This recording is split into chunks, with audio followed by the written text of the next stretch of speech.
नमस्कार दोस्तों, मैं हूं आपके साथ साक्षी। स्वागत करती हूं आपका हमारे चैनल पर। आज मैं लेकर आई हूं आपके लिए एक खास किस्सा जो शेयर करने वाली हूं आज मैं आपके साथ इस प्रोग्राम में। और साथ ही उससे पहले हमारे चैनल को सब्सक्राइब कर लीजिए क्योंकि ऐसे किस्से हम लगातार आपके बीच लाते रहेंगे। तो चलिए शुरुआत करते हैं। उससे पहले देखिए ये रिपोर्ट। बॉलीवुड की चमकती दुनिया में कुछ कहानियां होती हैं जो भले ही वक्त के साथ धुंधली पड़ जाएं, मगर उनके पीछे छिपी भावनाएं कभी फीकी नहीं पड़ती। ऐसी ही एक कहानी है मुमताज और शम्मी कपूर की।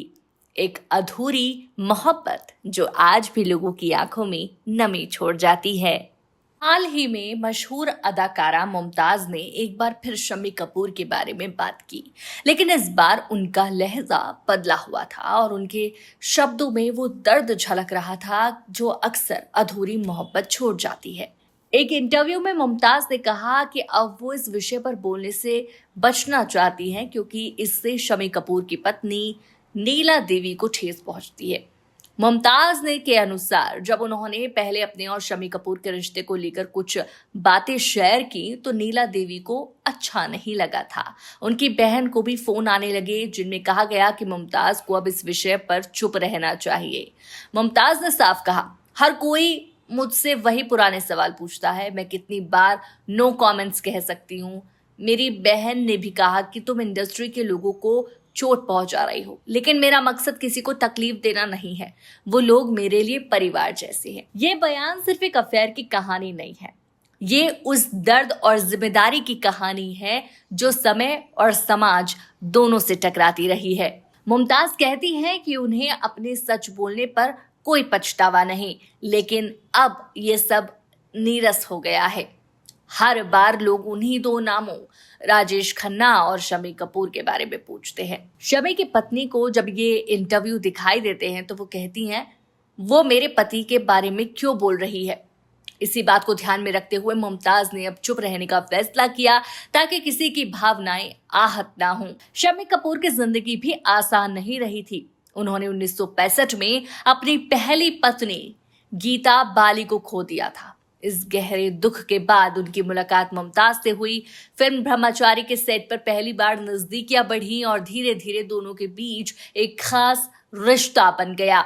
ये रिश्ता उस समय के कई रिश्तों से अलग था। ना तो ये महज एक अफेयर था और ना ही कोई पब्लिसिटी स्टंट। मुमताज ने खुद कहा, जब मैं सिर्फ 17 साल की थी, शम्मी चाहते थे कि मैं अपना करियर छोड़ दूं, लेकिन मैं उस वक्त इंडस्ट्री में संघर्ष कर रही थी। मुझे खुद को साबित करना था। मैं उन्हें कभी नहीं भूली। आज भी जब कोई उनका नाम लेता है तो मेरी आंखों में आंसू आ जाते हैं। वो सिर्फ एक अफेयर नहीं था, वो प्यार था, गहरा और सच्चा प्यार। लेकिन उस दौर की सोच कुछ और ही थी। कपूर परिवार की परंपरा थी कि घर की महिलाएं फिल्म इंडस्ट्री में काम नहीं करती। शम्मी को अपने परिवार की इच्छाओं का सामना करना था और मुमताज को अपने संघर्ष और सपनों का।